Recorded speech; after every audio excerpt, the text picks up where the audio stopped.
So it's time for us to start the next season trying to defend our Scottish Premiership title and get into the Champions League group stages. We've made a few signings just to add to the squad, but it's mainly the same squad as last year, and hopefully they can perform this season. Let's get into it.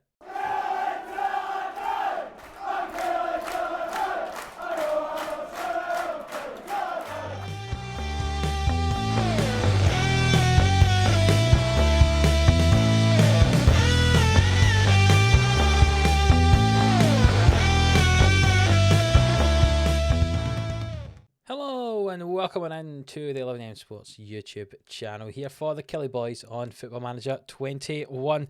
If you're new around here, do hit that subscribe button for Football Manager 21 content Monday to Friday at 11am here with the Killie boys. If you are new around here, do hit subscribe. We just won the league last season as Kilmarnock in the Scottish Premiership, not Rangers or Celtic. It was Kilmarnock, the first time Kilmarnock won the league since 1965, and this season we're about to start and look to try to defend that title as well as play in the Champions League as well. Very exciting stuff indeed.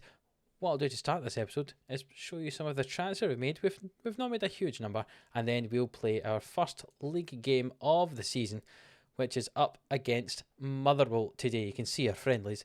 We won fairly comfortably, nothing too much to write home about there. And after the Motherwell game, there is the draw for the Champions League playoff path, playoff round champions winner bit. So we'll see who we draw in the Champions League as well. But let's start with the transfers, and let's start with the outs. And the reason we're starting with the outs is because it's a very small list. Josh Bowler, who was on loan at Hibs. We've loaned him in several places. We've loaned him to St Mirren. Hibs last season he played 11 times. We've sold him to Aberdeen for £1 million. He's worth more than that apparently, but we weren't going to get that for him. It was his last year of his contract, and I was happy to sell him away to Aberdeen.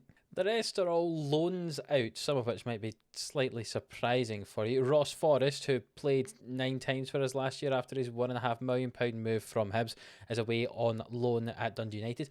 Dundee United seems to be using a lot of our backup strikers. They used Josh O'Connor last year, and they've used Ross Forrest this year. And that's about it on the outs, to be honest, of any real note. Ryan Law, who is one of the left-backs we signed a few years ago from Ireland, played at St Johnstone last 2 years. He's went back to St Johnstone for a third year, so they're doing a fairly decent job of trying to develop him, but I don't think he's going to take over from Kokavas any time soon. So we'll move over to the ends, perhaps being slightly more interesting. Lee Curry we signed for, what was it, free? Yes, we ended up getting him from Aberdeen. I thought he was going to be a little bit better than this. His potential says it's only 3.5 stars now, so maybe not that great, but a youth prospect, he might do something. Another young player we signed who does look very interesting indeed here is Marcus Hunter. We signed him in from Queen's Park. We paid £46,000 and we've loaned him straight back out to Inverness, Calais, Thistle, who are playing in League One. So hopefully he can develop there. He's got some very nice physical and mental stats, and hopefully his technicals can improve and he could be a long-term centre-back for us in the future. 17 years old. Got a lot he can develop. Another young player we signed, we were actually going to send him in a free transfer this coming January, but they offered us £7,000 is all it was going to cost to bring him in early, so we did do that, and we've got him on the loan list. Hopefully he might go somewhere else.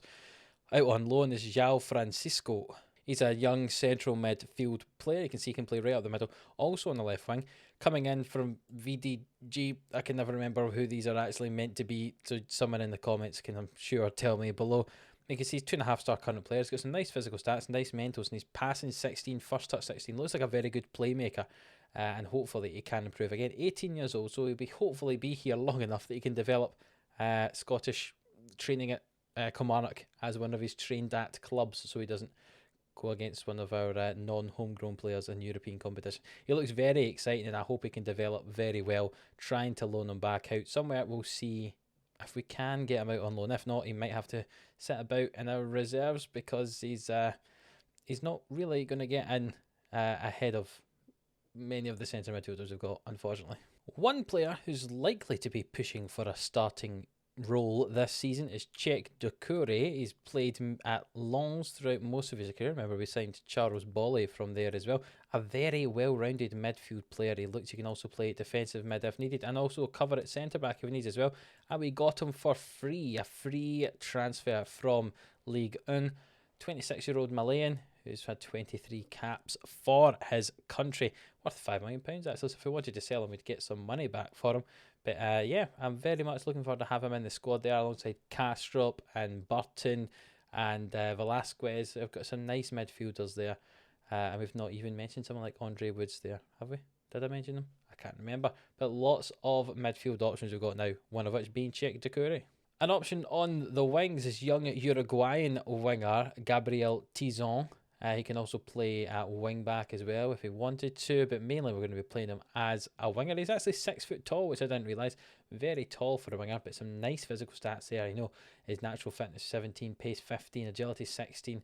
Could perhaps improve some of his technicals a wee bit and maybe improve some mentals, but hopefully he can do that. He's 21 years old, so maybe a wee bit older than we want to be having in the team as someone we have to develop. But we signed him from Defensor Sporting, from Uruguay, where last season he had 15 appearances, 3 assists, 7 average rating. The season before, he had an 8 average rating, which is very impressive indeed. But yeah, he's looking like a good option out there on the left-hand side. Obviously, no Lloris this year because Lloris was only in on loan, so kind of replacement for Lloris. And a player who I am very excited to have here. You can see his statistics are very good. Nice physicals, nice mentals, some very good technicals in there as well, including 18 for passing, 17 for first touch, is Radovan Lukic. He is the striker who we have signed from Red Star Belgrade for £2.6 million. Basically, when you think about how much we sold Brophy for, we swapped Brophy for this guy because Brophy went to Red Star as well at the end of last season.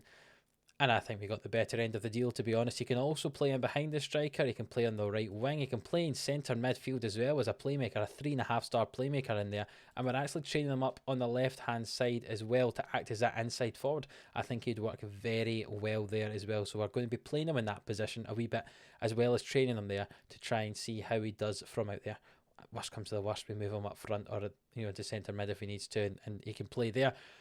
Another option, if Alan Graham does not get his shooting boots on this season to play up front, I think Lukic could very much be our striker of the future. Finishing's only 13. It's 13 at the moment. It could very easily improve with some training. 20-year-old Serbian. I'm very much looking forward to using him. So that does leave us with a squad that's looking like this. Unfortunately, Velasquez is just behind my head here. He's actually out injured for the next 3 weeks, so he's not getting to start. So Doucouré is getting his start today. But basically, this is what I think, minus the Velasquez and Doucouré swap about, will be our strongest team this season. Robbie Much in goal, Hamilton and Hardley at centre-back, Egan Riley on the right, Kokavas on the left. Doucouré is playing alongside Kastrup today, but normally would be Velasquez. Tate in front. One other thing I meant to say as well, in reference to injuries, is the fact that Banila is out injured as well, actually. So Rodell Richards is having to play on the right-hand side today, but Banila looks a very good player. He's just recovering from an injury, so I'm not going to play him in today's game, but a 4.5-star player. He looks very, very good. I've signed him to a new contract, which moved his minimum release fee up from 15 to 21 million. I can't get out his contract yet. I'm almost certain he's going to move on at some point, but hopefully not before he's won us some more silverware. On the left-hand side today, we're going to go with Lukic. I feel sorry for Charles Bolly after having such a good season that he did last year. He's not getting a place in the team, but that's only because I want to try to improve Lukic's ability on the left-hand side. We're going to start him there. Bolly probably will be first choice left wing. If Graham doesn't do well, we'll move Lukic up front. And Graham's going to be up front today and this season, and hopefully he can start scoring the goals for us. See, he's finishing 16 there. Some nice physicals, nice mentals, nice technique. We just need him to start scoring some goals, and hopefully he can do that today. So let's get into this game against Motherwell. So here we go. Our 7th season as Kilmarnock manager begins up against Motherwell here, and Motherwell have got a throw here. They've thrown it into Clark and Oakley Booth in the midfield, and Hardley gets a challenge in there, but Milligan comes away with it, finds Gotts, and nearly Motherwell 1-0 up inside the first 6 minutes. And a free kick from Motherwell here. Rothwell swings it in. Maitland heads it, and Maitland scores the goal. And Motherwell are 1-0 up, which is disappointing, seeing as they were a bottom 6 side last year. Perhaps we have been slightly slow to start our title defence. Good header from Maitland, just not marked. It was as simple as that. Not marked and he gets the header. Let's see if we can kick on from this. Maybe that's given us a kick up the backside that we needed to try and go and score some goals and win this match. So Motherwell corner kick, it swung in and Maitland nearly scores again. I'm going to have to demand more from the team here with a shout because we are not doing well at all. We've hardly dominated possession. Normally we like to have a lot more than 50% in the ball, and we've certainly not had a lot of shots, and this time ticks down and we have reached half time. Lukic is having a pretty poor game out in that left hand side. We've got another 10 minutes and if he doesn't do anything, Bolly is going to come on. We've started to get a little bit more of the ball now, but we're not really doing anything with it, doesn't look like. And I'm going to make that change just now. Lukic off he comes, and we're going to bring on Charles Bolly. Said possibly bring on Tizon, but I'll bring on Bolly, the experience from last season.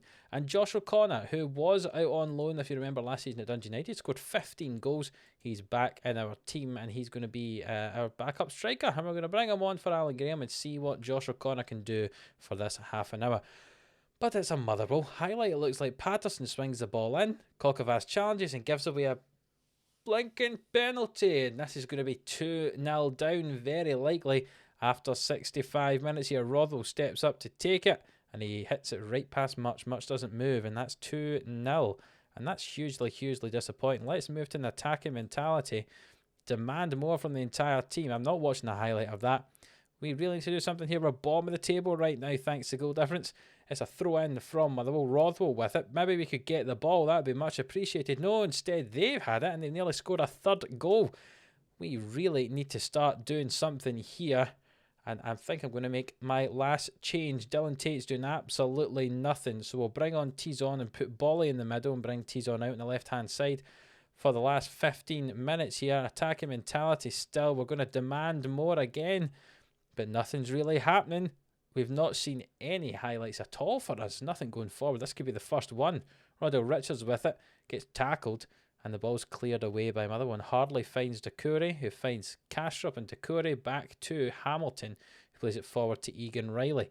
He goes down the right-hand side. He swings it into Richards. Richards shoots, and Tizon eventually gets that ball to bounce off the Motherwell defender and scores a goal with 5 minutes to go here. And could this be a chance back into this game? 5 minutes ago, Richards hits it, so it bounces off the goalkeeper, and Tizon hits it right off the defender, and it goes. Let's encourage again or demand more from the entire team. 4 minutes added time. It's not going to be enough though, and we've lost the first game of the season 2-1 against Motherwell. I'm just going to say I'm far from pleased with that. They seem motivated. That was a poor performance all round.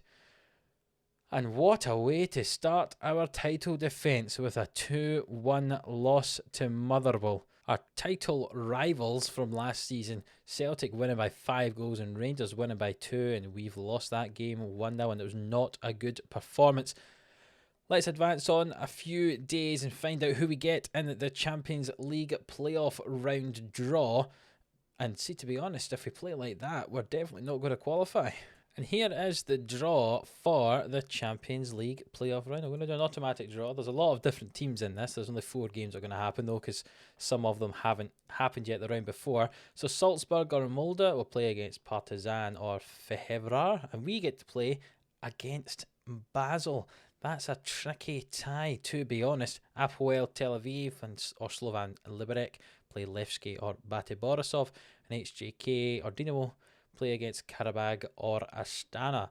So we are up against Basel, and that's not an easy game at all. You can see their best player is, I mean, we can't see him at all, but he's worth 9 million on £20,000 a week. I mean, a lot of our players are probably a similar sort of value, so maybe it could be a not too bad game. You see, we've been drawn as a home team for the first leg, and that takes place on the 18th of August, which means you can see it jumps into the calendar there. So that's what our next game is going to be. Our next episode is going to be the games against Basel. I'll give you the little update of Hearts in the middle, but that is what the next episode is going to be. Double header against Basel. If you are looking forward to that, or if you did enjoy this episode, please do leave a thumbs up. It really does help out the channel. Subscribe if you're new around here, or if you just are watching and you haven't already. That also helps out. And until the next one, we'll see you then.